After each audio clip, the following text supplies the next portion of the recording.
Hello guys and welcome back to a new episode of my Rome 2 Total War campaign with the Iceni tribe.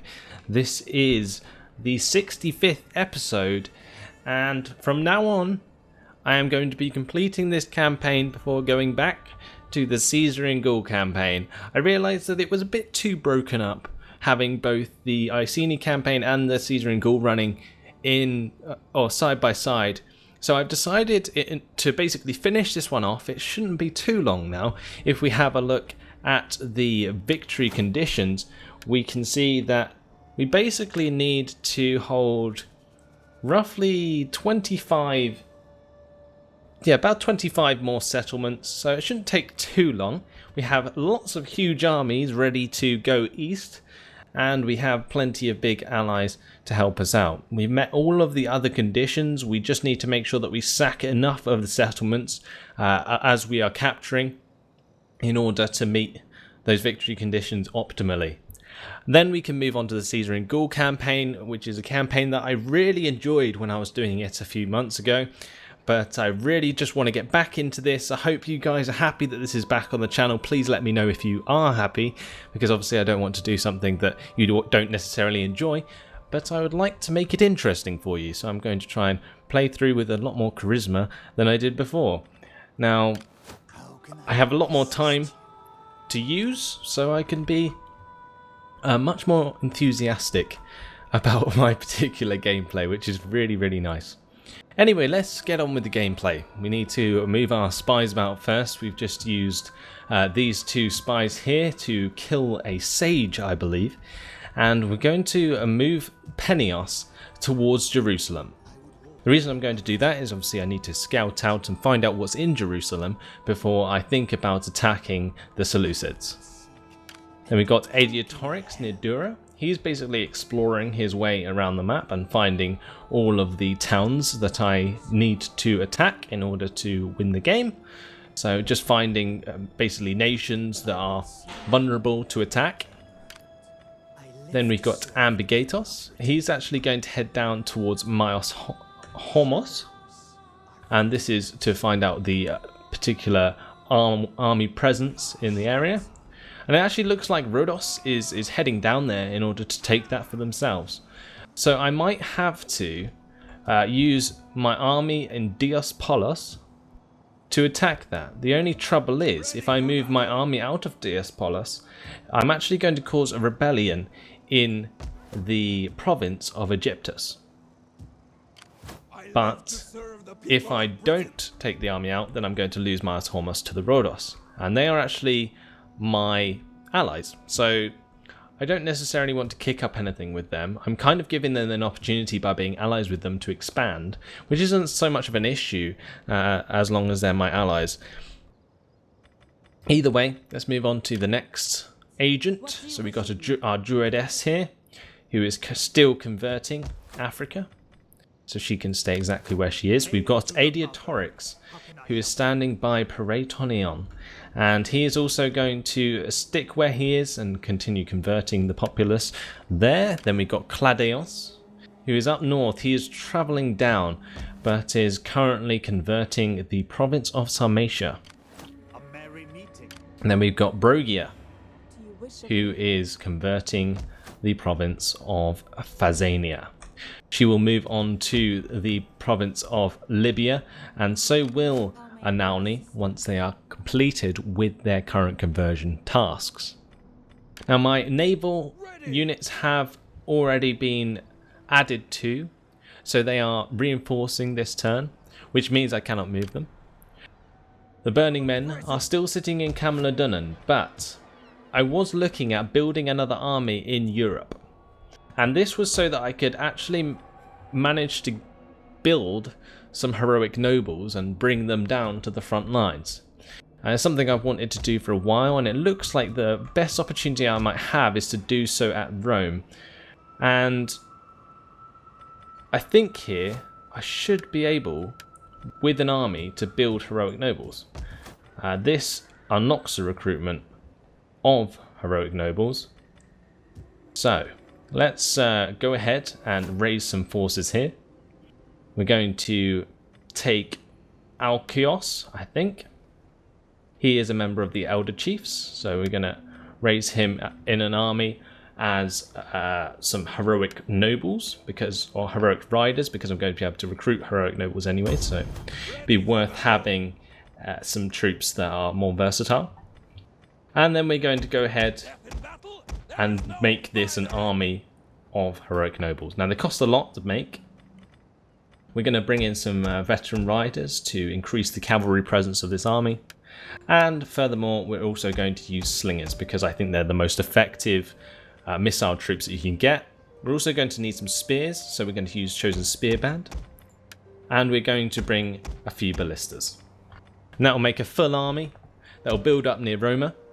And then I can jump it onto the boats and sail it across to the Seleucids.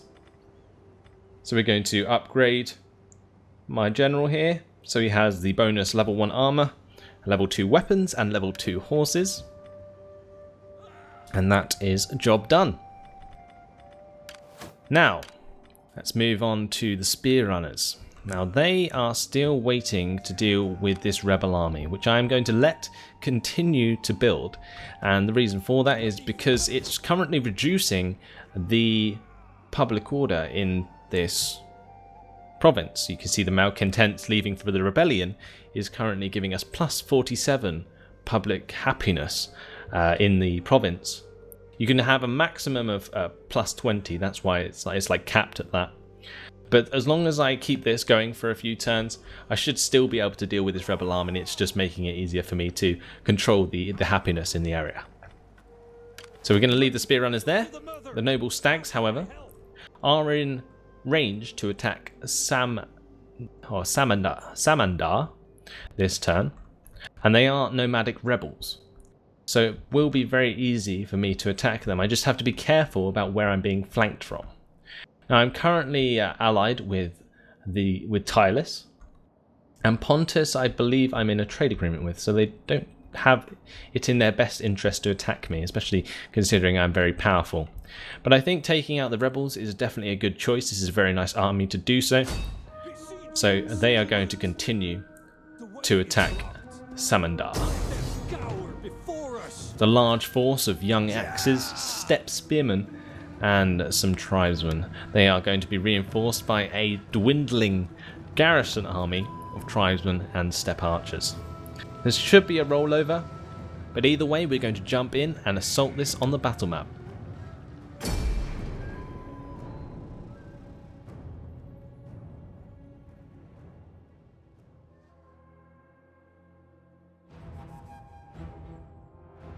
So here we are, nice and foggy. We're going to wait for that to move away if we can. And I think general snow will be okay, but dry is even better. Okay, this way we can line up the ballistas to just utterly annihilate the enemy. And behind them we will start to line up our chosen swordmen. Unfortunately, the Steam bug is still not fixed, and I think it's just basically due to my keybind that I use to actually open Steam. It kind of bugs out, but never mind.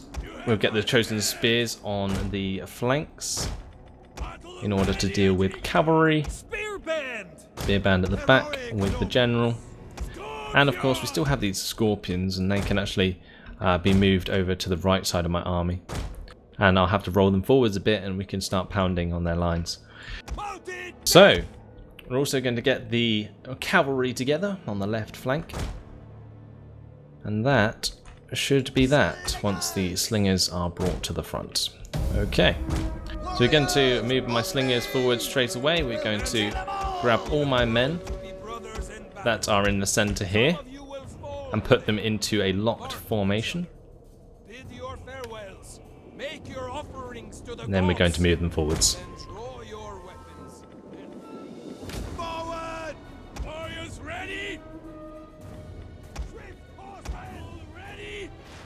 Now my scorpions are already firing on the enemies here, but it looks like they may be caught out of position, especially considering the enemy units are moving forwards. I'm going to change my rounds on the ballistas to explosive rounds. and I'm going to tell them to target this clump of men here. Now it looks like ballistas have actually had their ammo decreased, but a barrage into these men is just going to utterly destroy them. Never gets old. I thought that by doing this again, it would just be cheesy, but how can you not enjoy that? Now with their massive line formation, they might actually catch me out a little bit here.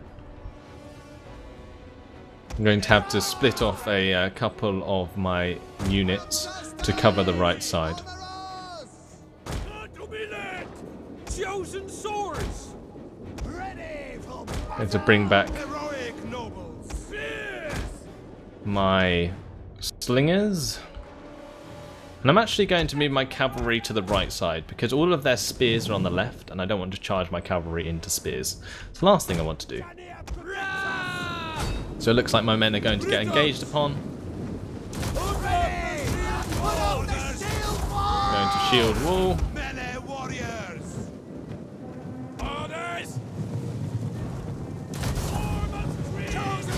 On the right, we're actually going to engage them.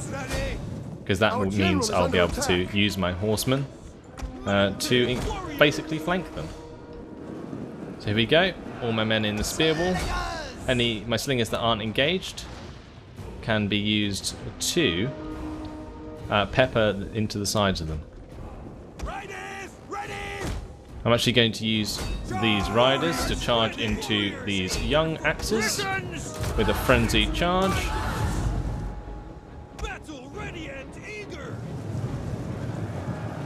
And they brace for impact, which has made the charge a little less effective. We're going to stop these scorpions from attacking.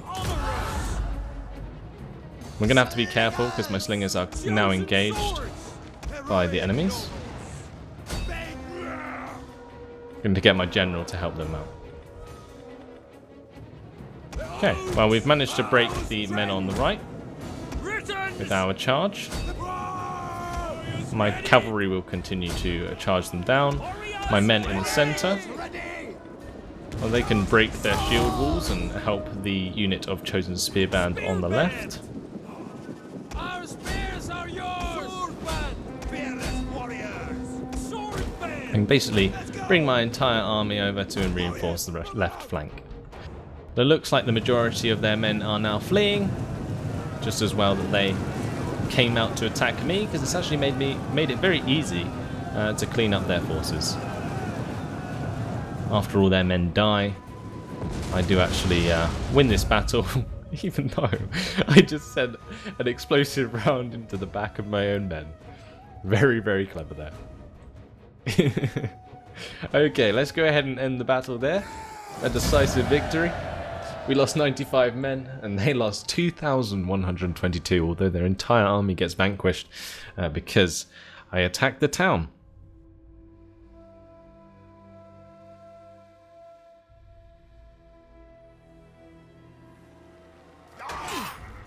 So easy peasy there. Some nomadic rebels getting stomped upon, and Samandar is ours. We're going to actually sack this settlement, even though it doesn't give us anything for doing so.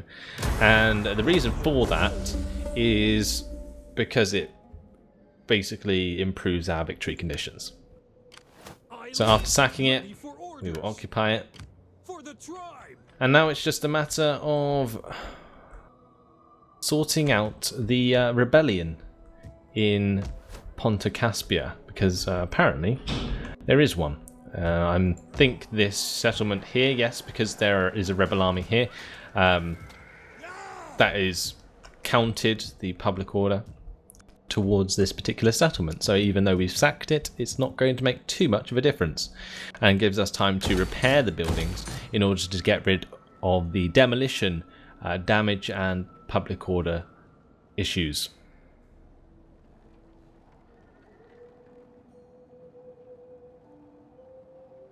So we're actually going to build a sacred enclosure here.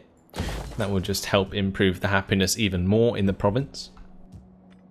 And now that is the noble stags used up, we are going to increase their traditions by giving them a grand camp following.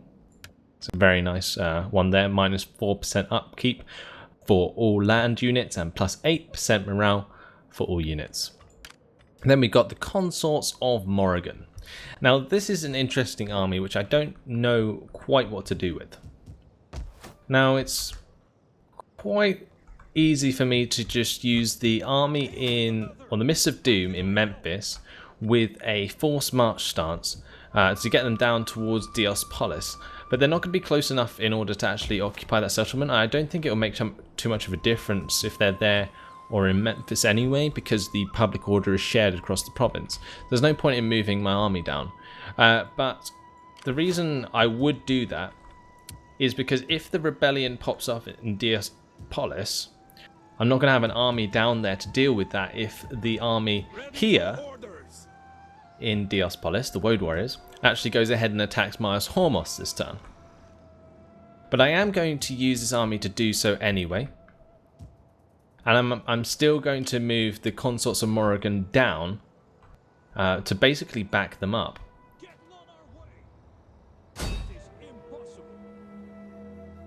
And by doing so, that will leave the army to go down and take Plotmeus Theron on the coast of the Red Sea.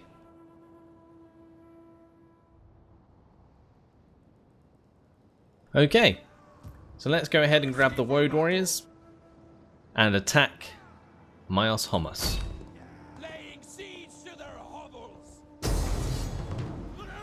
And this should be a pretty easy battle.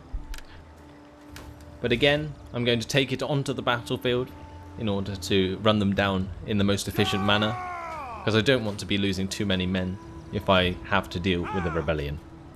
So let's go ahead and assault it on the battle map.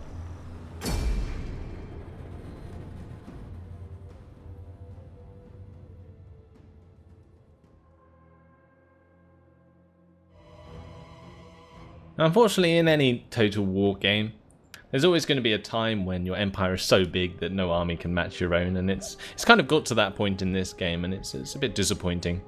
But either way, we still need to crush Egypt in order to win the campaign. I'm not one to give up lightly, and I actually do want to complete this campaign entirely for you guys, just to say that I have.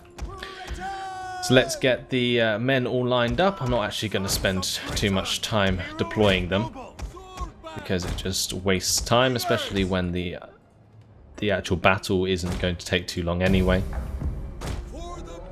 We can grab all of these Britain scout riders and tell them to go run down the ships once they come ashore. And the rest of the army can just run forwards.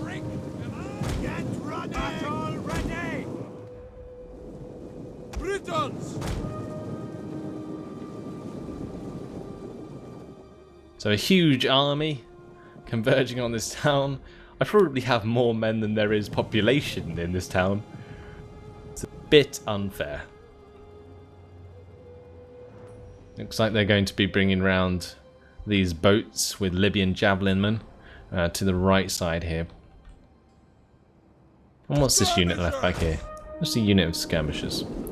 Okay, so I'm going to run these men straight into the town. If they bump into anyone on the way, they will literally just run them down, because I'm pretty sure the Libyans are not going to stand a chance. Or in this case, the Blemiers.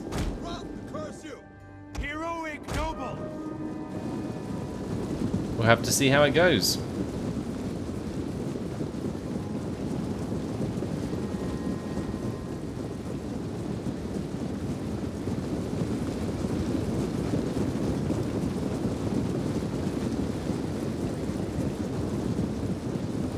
It's really nice to sort of see the graphics of Rome 2 again. I have kind of missed the detail that goes into these units and how cool they actually look. But it looks like the majority of the fighting is going to be happening in the square, so it's going to be a bit of a meat grinder, which actually works really well for my chosen sword band.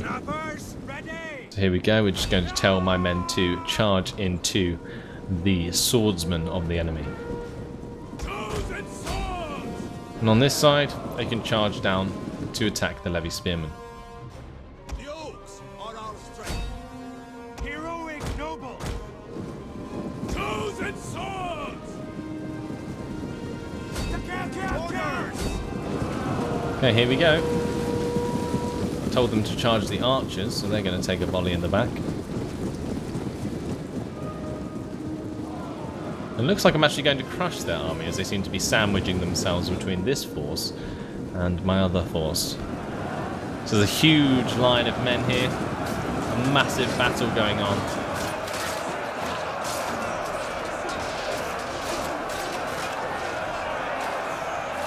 My men are very much more armoured though. Our general is under attack. The spears plus the swordsmen. Perfect combination for just annihilating a front line like this. And with the reinforcements of the normal sword band, you can see they are just frenzying through the middle of them. I'm actually going to put them onto a frenzy now. They're going to charge forwards and cut them down. Here we go. All of their men are starting to flee. That's my men frenzy. And that is literally just turned into a meat grinder. So satisfying. Almost too satisfying. I don't even know how a few of these people are actually getting through. You can see that they're trying to stab as many as possible, but a few men managed to get away. And that is that. So we're being flanked by some levy spearmen, but as soon as we do, it looks like they're going to start running away. And that is another group of men who are just going to get absolutely annihilated. Blood everywhere as they just get massacred. These tribesmen aren't going to last very long either.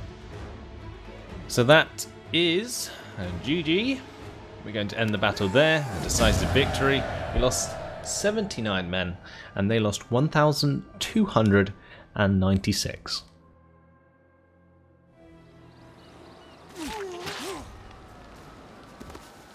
Memphishomos is ours. We're going to sack this settlement, and then we're going to go ahead and capture it again. This time we're going to auto-resolve assault, win an aggressive stance, just get rid of the last remaining unit, and job done. An increase in rank for my general. Suits me just fine. I'm going to make him into a soldier. And from now on, I'm going to have to really watch out for the rebellion. I didn't actually realise that Memphishomos was part of the Egyptus province. I should have probably checked that earlier on. So it doesn't make too much of a difference whether or not this army goes and attacks Memphishomos or not. But either way, I am going to repair these buildings, and then I can convert them to ones of the same culture. And we do have a rather large navy in this sea, which could become quite a problem, because they can obviously still attack Memphishomos. And I just got to check that all of these are actually fleets. It looks like 2 of them are transports. So there is very much the possibility of a sea invasion.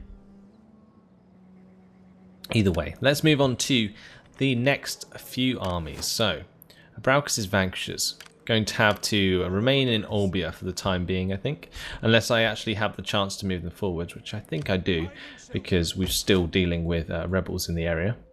It's just that I think the Odorician Kingdom, they are in fact my allies, yeah, so I don't have to worry about them, although they are very close to Olbia. I will instead move Braucus's vanquishers on eastwards to help out the noble stags take over these nomadic settlements. The Mists of Doom in Memphis can stay there because then they are kind of in range in order to kill any rebels near Alexandria or Diospolis. Pusa is still training them up, so that's going well. And we've got the Will of Andrasta in Cyrene, still dealing with the happiness here and waiting for the Shrine of Rosmerta to finish. And finally, the Swords of Power in Panticapaeum. Well, I think they're still dealing with the happiness, but in the next turn, I will be able to move them out with the Chieftain's Hold and the Shrine of Rosmerta being finished. Could probably do it this turn, actually. I'm pretty sure it'd be easy to get away with that. But I've just got to make sure that I have a place for this army to go. There's no point in moving them out and spoiling the public order in the city if I have nowhere to put them. But Pontus looks like a likely target next. And we can use the diplomacy to find out how much of a possibility that is. So we're not actually trading with them currently, but they are very friendly with us. So I could get a trade agreement. The Thisagete, who are north of us, it's Scythia. These guys might be worth just trading with for now, because I don't want to send my armies too far north, because that will waste a lot of my time. So if I make Pontus my next target, and instead ally with the Thisagete, I look forward to your wisdom, but I trust you will not object to a cup of wine first. that might be more of a decision to make. So let's put a few payments in there. I can't actually offer a payment this turn because I used up all my money. So that might be something for another time, but we'll offer them a trade agreement for now. And of course they're going to reject that. We currently don't even have a trade agreement with Tylis, and they are my defensive ally. So we may as well actually offer them that. Bravo. Okay, so that's going to bring us in a little bit more money. We may as well be trading with our allies. The Aorsoi, we can move down and attack them, and Pontus will likely be another target. So, there we go. But that will likely have to happen next turn, because I don't have any more ability to move my troops about. What I am going to do is actually get the Swords of Power onto the sea towards Phanagoria. And then they can jump onto the land next to this town and take it for themselves, even though the Aorsoi are actually attacking it. Either way, it doesn't matter, because the Aorsoi are going to be a target for myself anyway. We're going to leave it here, because I have unfortunately run out of time. But hopefully you guys have enjoyed this return to Rome 2. I have personally. I think it's a great game that's done well through its updates. And moving back to Caesar and Gaul after completing this campaign is something I really look forward to. So hopefully in the meantime you enjoy me finishing off this campaign and moving on to the next one. But in the meantime, thanks for watching. Hope you've enjoyed it, and I'll see you in the next episode. Goodbye.